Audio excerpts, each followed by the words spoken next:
If you've ever been on the job hunt, you know it's a grind, right? It's so much more than just sending out CVs and cover letters. It's a real test of your resilience. So today, we're going to dig into the mental toll of looking for work here in the UK. We'll explore why it's so incredibly tough, how it affects our well-being, and maybe, most importantly, what we can actually do to manage all that stress. So here's how we're going to break it down. First, we'll dive into the personal stories, the real experiences behind the job search. Then, we'll look at the wider mental health impact.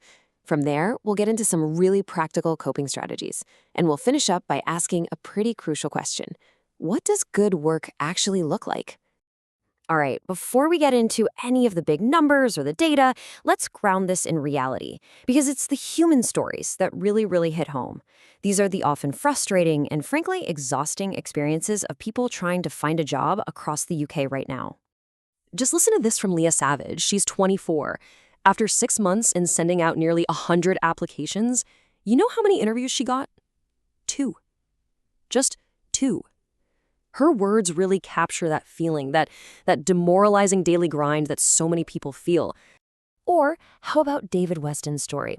Here's a guy with a politics degree, sends out over 200 applications. The job he finally lands? Stacking shelves. And get this, the only way he even got that interview was by taking his degree off his CV. It's the classic catch-22, isn't it? You're seen as overqualified for some jobs, but then you're told you don't have enough practical skills for others. And that feeling of being on a constant conveyor belt to nowhere, it creates this huge amount of stress. So many graduates talk about feeling like a failure, all while they're watching their savings just disappear. It's this cycle of rejection that comes with serious financial and, of course, emotional costs. And these individual stories, they really point to a much bigger problem. So you see, these aren't just isolated incidents. They're actually part of a much wider, documented public health issue.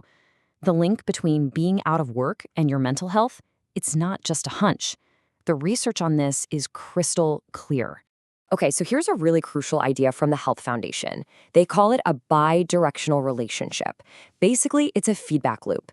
Being unemployed can, of course, lead to things like depression and anxiety. But at the same time, if you're already struggling with your mental health, it makes the super difficult task of finding and holding down a job even harder. It's a real vicious cycle. And this chart, wow, it really paints a stark picture. This is data from back in January 2021, and it breaks down the rates of poor mental health based on someone's job status. The difference is, well, you can see it for yourself. It's significant. Just look at these numbers. They are absolutely striking. A staggering 43% of unemployed people reported having poor mental health. Compare that to just 27% of people who were in a job. That 16-point gap, that represents a huge psychological burden. It shows without a doubt that being out of work is a major risk factor for mental distress. And, it's not just the lack of a job that can cause harm. Sometimes the very systems that are supposed to help can actually make things worse. For instance, research into the DWP's fit-to-work tests found that they can be so stressful that they actually cause a person's mental health to get worse, and in some cases even cause permanent damage. Okay, so I know acknowledging the scale of this problem can feel pretty overwhelming. So let's shift gears now and focus on what we can actually do. Let's look at some practical, actionable strategies you can use to manage the pressure and get back a sense of control. And this advice comes directly from the NHS. Now, the key here is that these are small, manageable actions, not massive life changes. Just talking to someone can break that feeling of isolation, or setting a tiny goal, maybe just updating one part of your CV. That gives you a little win, right? It restores a sense of control. And simple things like breathing exercises or peer support can be incredibly powerful for managing that intense stress when it hits. And hey, what you don't do is just as important. Trying to do everything at once? That's just a recipe for burnout. Focusing on rejections you can't change, it just drains your energy for the applications you can control. And it can be tempting to use unhealthy coping mechanisms, but they almost always make things worse in the long run. So we've talked a lot about coping with being unemployed, but what about the end goal? For a long time, the assumption has always been that getting a job, any job at all, is the solution.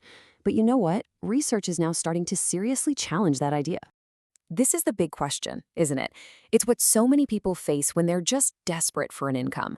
Do you take the very first thing that comes along, even if it's low pain, insecure, or just plain stressful? Well, the answer might actually surprise you. And here it is. This is the kicker from the Health Foundation. A bad job, one that's insecure, stressful, unfulfilling, can be just as damaging to your mental health as being unemployed. Sometimes it can be even worse. And that completely reframes the goal. It's not just about finding a job, it's about finding a good job. So this really points to a much healthier approach. I mean, imagine employment programs that measure success not just by how many people get a job, but by the quality of that work. Programs that actually offer mental health support, help you build new skills, and give you personalized advice instead of some one-size-fits-all thing. So what's the big takeaway here? Well, it's that our economic recovery and our collective mental health, they're not separate issues at all. As research from organizations like the Health Foundation makes clear, they are deeply, fundamentally intertwined. A healthy population is vital for our future prosperity. And that's the thought we want to leave you with. The stress of the job hunt is absolutely a personal battle, but it reveals a huge collective challenge. How do we as a society move beyond just counting jobs and start actually valuing job well-being? How do we build an economy where work genuinely supports a healthy life instead of taking away from it?